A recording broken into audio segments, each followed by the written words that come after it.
লা তাসমাউ ফিহা লাগিয়া। লাও, তোমরা জান্নাতে অতিরিক্ত কথা শুনতে পাবে না, জান্নাতে গালিগালাজ শুনতে পাবে না।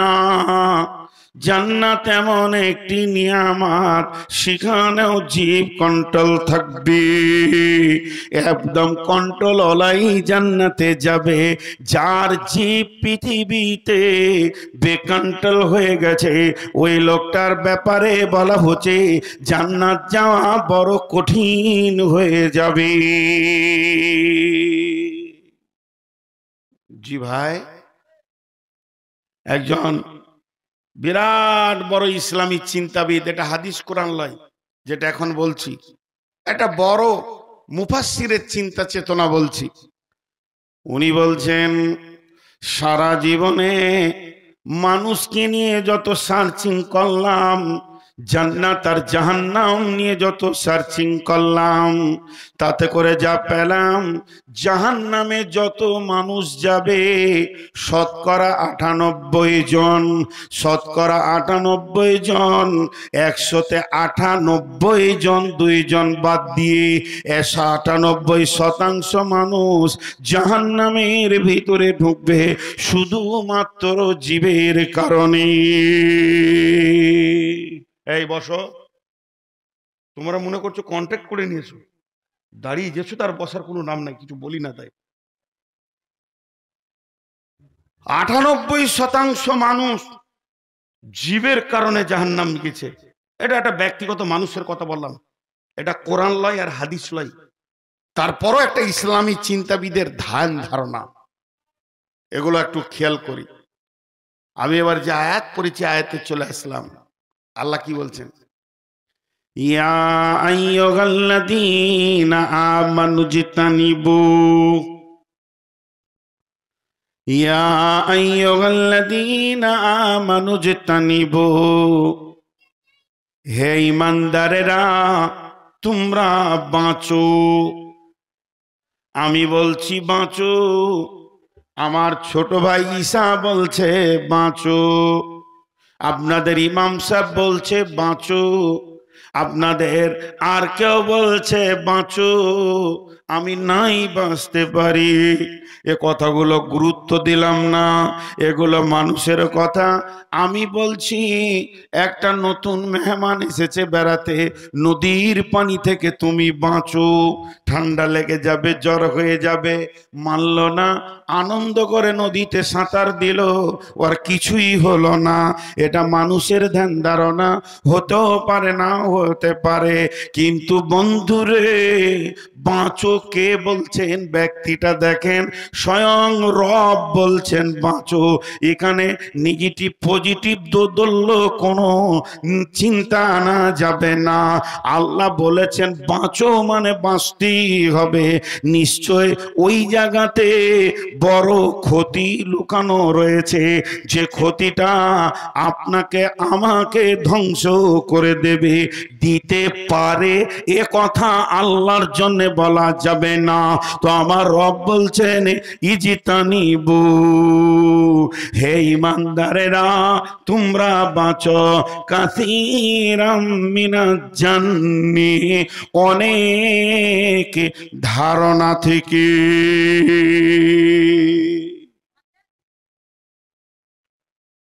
ধারণা মানে অনুমান, ধারণা মানে অনুমান। জি, ধারণা মানে অনুমান। বহু ধারণা আছে খারাপ। ইজতানিবু কাসীরাম মিনাজ জান্নি ইন্না বা'জা জান্নি ইসমুন। এতক্ষণে জানটা ঠান্ডা হলো, এতক্ষণে আসল খোরাকটা পেলাম। ইন্না বা'জা জান্নি ইসমুন, নিশ্চয়ই কিছু ধারণা আছে কাবিরা গুনাহ। দেখেন, আপনি রাত্রি 12টায়, ভালো করে ধ্যান দেন, আপনি রাত্রি 12টায় মসজিদ আসছেন তাহাজ্জুদ পড়ার জন্যে, আর একটা যুবককে দেখলেন তার পেছনে একটা যুবতীকে নিয়ে মোটর সাইকেলে বেরিয়ে চলে গেল। আপনি কম দেখছেন, হালকা করে দেখলেন, ঢুক করে চলে গেল খুব স্পিডে। তা আপনি ভাবলেন কি দুনিয়া হলো রে বাপ, এত রাত্রিতে যুবক যুবতী কেনে যায়? ঘটনা খারাপ, এলাকা খারাপ। আপনি একজন তাহাজ্জুদ পড়নেওয়ালা, আপনি একজন নামাজি, আপনি একজন বড় ভদ্র মানুষ এলাকার। সেই 12টা 1টা রাত 2টো থেকে নামাজ আর তেলাওয়াত করে করে চোখের পানি ফেললেন। ফজরের আজান হলো, জামাতে নামাজ পড়ে সালাম ফিরে ইমাম সাহেবকে ফুট করে বলে দিলেন, মৌলভী সাহেব আজকে গভীর রাত্রিতে দৃশ্য দেখলাম, মনটা বড় খারাপ লাগছে। একটা ইয়ং ছেলে মাস্তান পেছনে একটা যুবতীকে নিয়ে চলে গেল। তুমি ধারণা করলে ওরা দুজনা বড় নোংরা লুচ্চার বেশ্যা গেল। কিন্তু আসলে ঘটনাটা কি, গভীর রাত্রিতে একটা মেয়ের অ্যাপেন্ডিসাইডের ব্যথা উঠেছে। মেয়েটা এইচএস পড়ে, এখনো বিয়ে হয়নি। তার ভাই তাড়াতাড়ি তাকে হসপিটালে তাড়াতাড়ি নিয়ে গেল। ব্যথা সহ্য হচ্ছে না। কেন তুমি ধারণা করলে? আমার আল্লাহ বলছেন, এই ধারণা করাটা কে তোমাকে বলেছে? ধারণাটা তুমি করবি বা কেন? আমি তো ধারণা করতে বলিনি, পৃথিবীটা পরিচালনা করছি আমি। কাকে আযাব দেব, কাকে জান্নাত দেব, কাকে জাহান্নাম দেব, ব্যাপারটা আমার। তোমাকে তো বলিনি মসজিদ যেতে যেতে একটি কাজ দেখে ওটাকে ধারণা করে ইমাম সাহেবের সঙ্গে বসে যাও গীবত করতে। অতএব শুনে নাও, ধারণা একটা এমন নোংরা জিনিস, সে হচ্ছে একটা বিরাট গুনহার গোডাউনের চাবিকাঠি।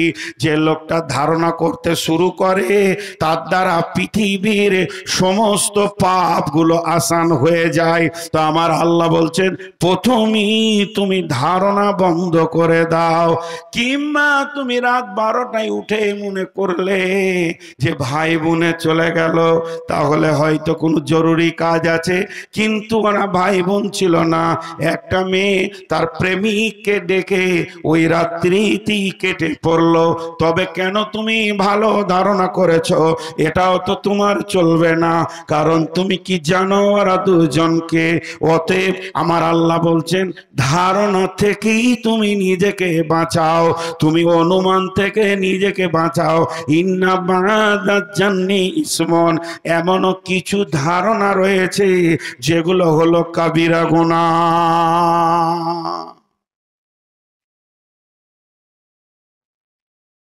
বুঝতে পারছেন? এত বড় লোক হ্যাঁ না বললেন। আমি যেটা বলতে চাইছি বুঝতে পারছেন? মানে প্রথমবারে পারছে না, আর একবার শুনেছি তখন পারছে। কোন ধরনের কারবার? তো অনুমানটা হচ্ছে পৃথিবীর নোংরা জিনিস।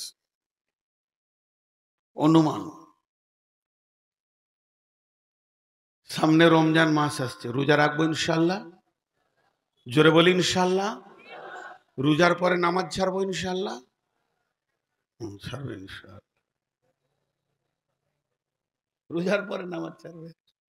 কে কে রোজা রাখবো না হাত তুলি। 4-5টা উঠেছে, রোজা রাখবে না।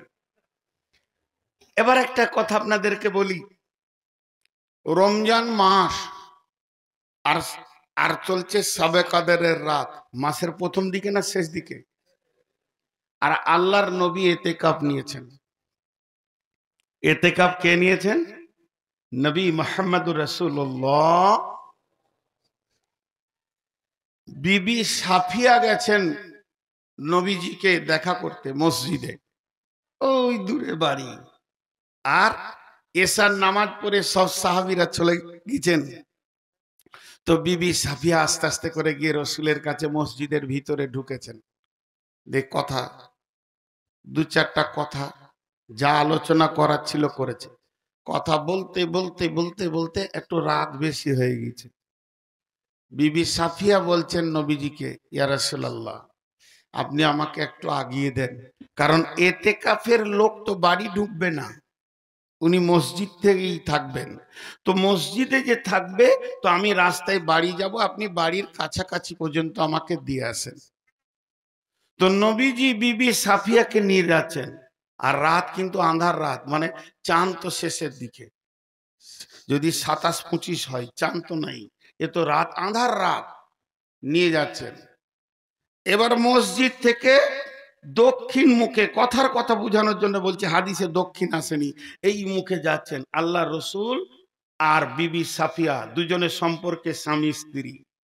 আর এই দিক থেকে একটা সাহাবী হেঁটে চলে গেলেন, এই পাশ দিয়ে আঁধারে। নবীজি ওনার বিবিকে বলছে, সাফিয়া দাঁড়াও। দাঁড়িয়ে গেল, ওকে ডাকছে, ওই আল্লাহর বান্দা, ওই আল্লাহর বান্দা। জি হুজুর, এদিকে এসো।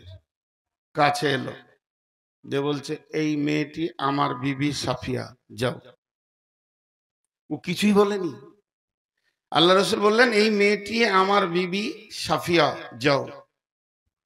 তখন সাহাবীটা বলছেন, ইয়া রাসূলুল্লাহ, আপনার ব্যাপারে আমি কোনো কিছুই বলিনি, তবে কেন এমন বললেন আপনি?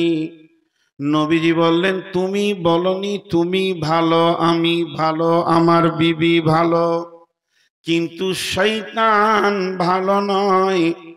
একটা গোষ্ঠী, একটা দল সব সময় আমার বদনামের জন্য লেগে আছে।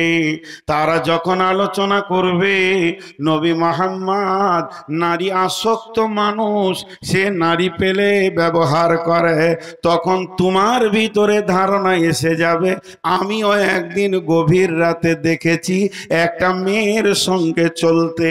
তো যাতে করে তোমার ভিতরে এই নোংরা ধারণাটা না ঢুকে আর ঈমানটা না নষ্ট হয়ে যায়, তার জন্য আমি একটা বাঁধ দিয়ে দিলাম, এটাই হলো আমার বিবি সাফিয়া। তার মানে আল্লাহ বলছেন, ইন্না বাদা জান্নি, সমস্ত অনুমান গোমান লয়, এমন কিছু ধারণা আছে, এমন কিছু অনুমান আছে, যেটা হলো গুনহার। কিছু অনুমান আবার গুনহালয়, ধারণা গুনহালয়। সেটা কেমন? এদিকে তাকান। 1 কেজি হতে পারে অনুমান, 1 কেজি না, না, 1 কেজি 250 হবে, এটা গুনাহ হবে? কোন একটা মাল কেউ নিয়ে যাচ্ছে, কিরে মাছটা কত দাম দিল? 500 টাকা। তো কত ওজন? আমার মনে হচ্ছে 1.5 কেজি হবে। না, এটা আইডিয়া। এই ধারণাগুলো গুনহা নয়। এই রাস্তাটা 5 ফুটের না 7 ফুট হবে, মেপে দেখলাম, ক্লিয়ার হয়ে গেল। তো ইন্না বাদাত জান্নি, চারিত্রিক ভাবে যে ধারণাগুলো করা হয় সেগুলো হচ্ছে গুনহা। ইন্না বাদাত জান্নি ইসমন, কিছু ধারণা আছে গুনাহ। আল্লাহ বলছেন, ওয়ালা তাজাসসু, ওয়ালা তাজাসসু, ওয়ালা তাজাসসু। রে আমার বন্ধু, হে আমার ভাই বাপজিরা, সোনারা লালরা, ও আমার মা, ওরে আমার বোন বেটি, ওয়ালা তাজাসসু, তোমরা জাসুসি করিও না। তাজাসুস করতে মানা করেছেন। জাসুসি আর জাসুসিতে দুটো শব্দ ব্যবহার হয়। একটা হচ্ছে তাহলে, আর একটা হচ্ছে কেন। তাহলে আর কেন। যেমন আমি খুব এখানে মেহমান শুয়ে আছি, একটু রাত্রিতে ঘুরে আসলাম বাজার থেকে, এত রাতে উঠলেন কেন? একটা কাজ ছিল। না, কাজ কি ছিল? আপনি তো সন্ধ্যায় যেতে পারতেন, এখন তো বাজার বন্ধ। এখানে তাহলে তাহলে আর আগাচ্ছে না, বুঝতে পেরেছেন? তাহলে কিছু থাকতে পারে। আপনি এধার ওধার নদীর ধারে ঘুরছেন, এটাকে বলছে জাসুসি। আল্লাহ বলছেন, তুমি যদি জাসুস হও তো আমিও তোমার থেকে বেশি বড় খবর রাখনেওয়ালা।